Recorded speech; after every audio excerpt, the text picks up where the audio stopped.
Hello guys and welcome to study Medha academy. आज हम लोग अपनी क्लास 11th की बायोलॉजी के फर्स्ट चैप्टर का 7th लेसन करने वाले हैं।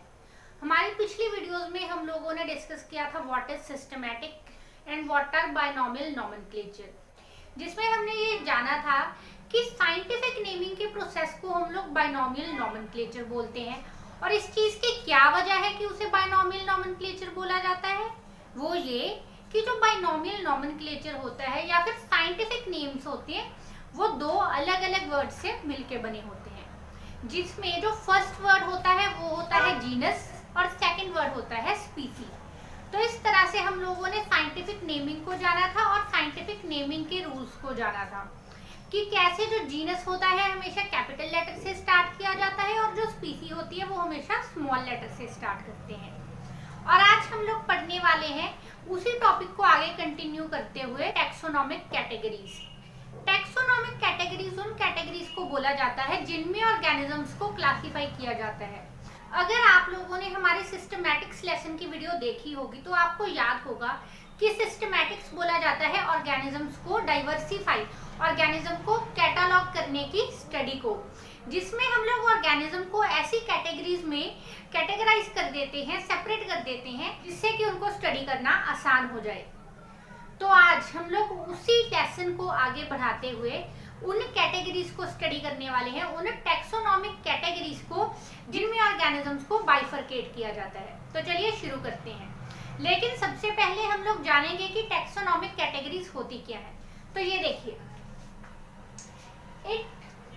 It is a classification. देखिए सारा का सारा खेल जो है वो क्लासिफिकेशन का ही है, हम लोग क्लासिफिकेशन के बारे में ही पढ़ रहे हैं। तो जो टैक्सोनॉमिक कैटेगरीज है ये भी क्या है, ये भी क्लासिफिकेशन है। It is a classification of organism. हम लोग बायोलॉजी में किसकी क्लासिफिकेशन करेंगे, ऑर्गेनिज्म की। It is a classification of organism in a definite sequence of categories. जब हम लोग ऑर्गेनिज्म को कैटेगरीज में बांटते हैं तो उसे बोला जाता है सिस्टमैटिक्स। लेकिन जब हम उन कैटेगरीज को ऑर्गेनाइज करते हैं प्रॉपर तरीके से एक अच्छे सही सीक्वेंस में, ऐसा सीक्वेंस जो हमेशा फॉलो किया जाए, जब उस सीक्वेंस में हम उन कैटेगरीज को अरेंज करते हैं तो उसे बोला जाता है टैक्सोनॉमिक कैटेगरीज। ठीक है, classification of organism in definite sequence of categories in descending order. अगर डिसेंडिंग ऑर्डर हो, starting from kingdom and reaching up to species और वाइस वर्सा।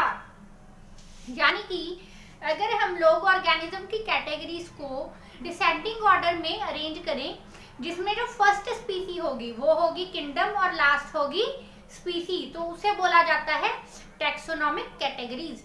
या फिर हम लोग इसका उल्टा भी कर सकते हैं, असेंडिंग ऑर्डर में भी हम लोग इन कैटेगरीज को अरेंज कर सकते हैं कि स्पीसी से शुरू किया और किंगडम लास्ट स्टेज हुआ।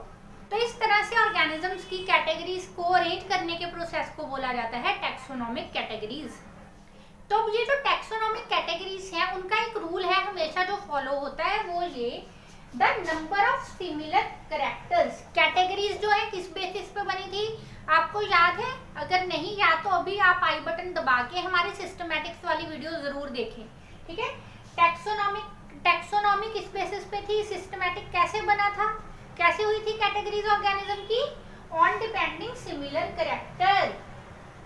जिन ऑर्गेनिजम्स में ज्यादा सिमिलर कैरेक्टर थे, जिनके कैरेक्टर एक दूसरे से ज्यादा मिलते हैं, उनको एक कैटेगरी में रखा जाता है, और जिनके कैरेक्टर एक दूसरे से नहीं मिलते उनको अलग अलग कैटेगरी में रखा जाता है।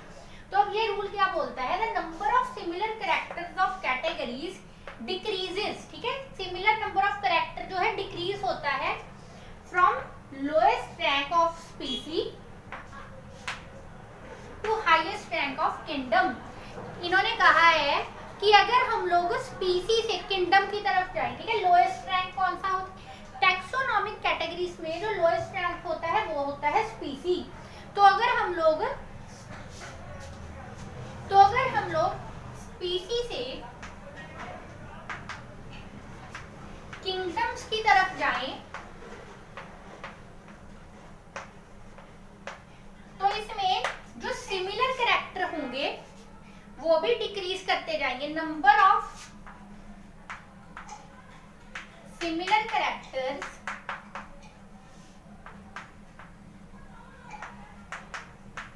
will decrease।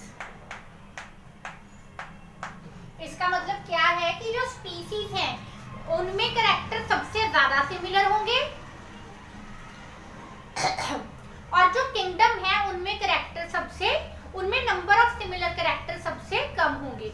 स्पीसीज में नंबर ऑफ सिमिलर कैरेक्टर सबसे ज्यादा और किंगडम में नंबर ऑफ सिमिलर कैरेक्टर सबसे कम। तो ये तो होगी हमारी इंट्रोडक्शन टैक्सोनॉमिक कैटेगरीज की। अब हम लोग बात करेंगे कि कौन कौन सी टैक्सोनॉमिक कैटेगरी है जो हम स्टडी करते हैं। अब जब हम लोगों ने जान लिया है कि टैक्सोनॉमिक कैटेगरीज क्या होती हैं, अब हम उन टैक्सोनॉमिक कैटेगरीज को स्टडी करने वाले हैं। देखिए, एक बात आपको समझनी होगी कि हर ऑर्गेनिज्म की क्लासिफिकेशन के लिए 7 टैक्सोनॉमिक कैटेगरीज जो है वो ऑब्लिगेट है। मतलब 7 कैटेगरीज जो हैं वो मिनिमम है, नेसेसरी है किसी भी ऑर्गेनिज्म की क्लासिफिकेशन के लिए। लेकिन इनके अलावा कुछ और सब कैटेगरीज भी हैं, जैसे कि सब ऑर्डर, सब क्लास, सब फैमिली, सब फाइलम, जो कि अगर कोई बहुत ही डाइवर्सिफाइड, जो बहुत ही कॉम्प्लेक्स क्लासिफिकेशन हो उसके लिए यूज की जाती है।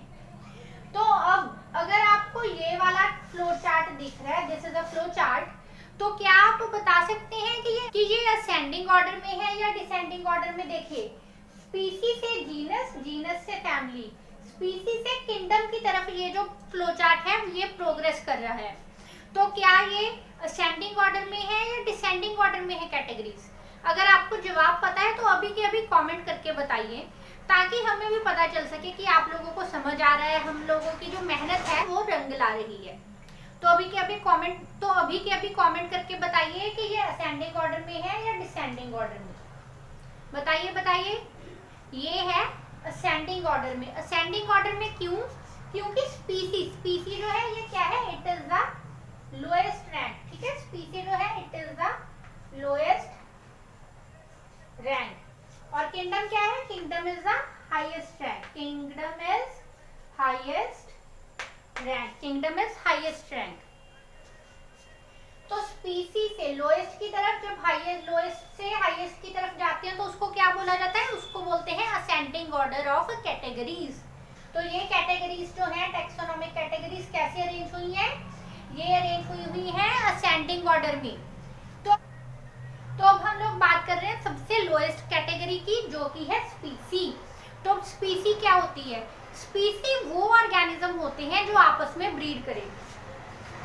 जो स्पीसी है वो आपस में ब्रीड कर सकती है। आपको एक चीज हमेशा याद रखनी होगी कि स्पीसी के अलावा कोई भी टैक्सोनॉमिक कैटेगरी नेचुरल तरीके से आपस में जो ब्रीड है वो नहीं कर सकती। सिर्फ स्पीसी ही जो है वो ब्रीड कर सकती है।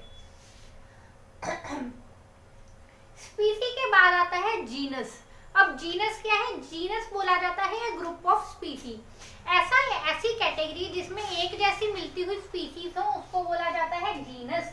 लेकिन जरूरी नहीं है कि हर एक जीनस में बहुत सारी स्पीसीज हुई हो। कई ऐसे जीनस भी होते हैं जिनमें सिर्फ और सिर्फ एक स्पीसी होती है, तो उनको बोला जाता है मोनोटिपिक जीनस। और फैमिली क्या होता है? Family is the higher rank than genus. Family is the higher rank than genus and it contains many genuses. ठीक है, जो एक फैमिली है उसमें बहुत सारे जीनस होते हैं। फैमिली के बाद नेक्स्ट हायर रैंक है ऑर्डर। एक ऑर्डर जो है उसमें बहुत सारी फैमिलीज और उन फैमिलीज में बहुत सारे जीनस और उन जीनस में बहुत सारी स्पीसीज होती हैं। ऑर्डर के बाद next is class. Class is higher rank than order. एक क्लास में बहुत सारे ऑर्डर होते हैं। और ये जो जितनी भी कैटेगरीज हैं इनमें कॉमन क्या है? एक जीनस में एक जैसी स्पीसीज होंगी, वो स्पीसीज जो एक दूसरे से मिलती हैं। जैसे मान लीजिए हम इंसान हैं, हम लोगों का साइंटिफिक नेम क्या है? Homo sapiens. ठीक है, होमो सैपियंस हम लोगों का साइंटिफिक नेम है। और लेकिन हम इंसानों जैसे और कौन से जानवर हैं? मंकीज, तो रैंगोटैन, एप्स, गोरिल्ला, ये सारे क्या है? ये भी तो थोड़े बहुत हम लोगों से मिलते हैं। किस चीज में? अब किस चीज में जो मंकी फैमिली है वो हम लोगों से मिलती है? हाथों में। उनके हाथ भी हम लोगों की तरह होते हैं, ऐसे 5 डिजिट होते हैं उनके, बिल्कुल हमारी तरह। और वो भी चीजें ग्रैस्प कर सकते हैं, पकड़ सकते हैं। तो इस तरह से जो मंकी फैमिली है वो हमारी स्पीसी से मिलती जुलती स्पीसी हो गई। तो इसी तरह से जो होमोजीनस है, इसमें मंकी फैमिली भी आती है। हम पहुंच गए थे क्लासेस तक। क्लास के बाद जो नेक्स्ट हायर रैंक है वो है फाइलम और डिवीजन। फाइलम एंड डिवीजन, ये जो फाइलम एंड डिवीजन है ये बच्चों को एक चीज में बहुत कंफ्यूज करता है, वो ये कि ये एक ही चीज है, एक ही रैंक है या अलग अलग रैंक है। तो यहाँ पे तो आप लोगों का कंफ्यूजन करने के लिए मैं बताना चाहती हूँ कि फाइलम और डिवीजन ये जो दोनों है ये सेम ही रैंक है, ठीक है, ये रैंक सेम है। तो फिर इनमें डिफरेंस क्या है, what is the difference between phylum and division. तो आपको बता दूं कि जो डिवीजन है, डिवीजन कैटेगरी यूज की जाती है प्लांट्स के लिए। जब हम लोगों ने प्लांट्स की क्लासिफिकेशन लिखनी है तो उसमें हम लोग हमेशा लिखेंगे डिवीजन। और जो फाइलम है, फाइलम कैटेगरी यूज की जाती है एनिमल्स के लिए, यानी कि एनिमल्स की क्लासिफिकेशन लिखेंगे तो उसमें क्या लिखेंगे, उसमें लिखेंगे फाइलम। प्लांट्स के लिए क्या लिखेंगे, डिवीजन, और एनिमल्स के लिए फाइलम। तो ये था डिवीजन और फाइलम। आई होप अब आप लोगों का जो डाउट है वो क्लियर हो गया होगा। और उसके बाद जो हाईएस्ट रैंक है वो है kingdom. A kingdom has many similar phylums और डिवीजन इन इट, ठीक है। तो ये है वो 7 ऑब्लिगेट कैटेगरीज जो किसी भी ऑर्गेनिज्म की क्लासिफिकेशन के लिए नेसेसरी है। तो ये था हमारा आज का लेक्चर। अगर ये लेक्चर आपको अच्छा लगा है तो इस वीडियो को लाइक करें, हमारे चैनल स्टडी मेधा अकेडमी को सब्सक्राइब जरूर करें, और इस वीडियो को लेकर अगर आपको कोई भी डाउट है तो कमेंट सेक्शन में जरूर लिखें, ताकि हम लोग आपके सारे डाउट्स को क्लियर कर सकें और आपकी लर्निंग जो है चलती रहे। Thank you very much.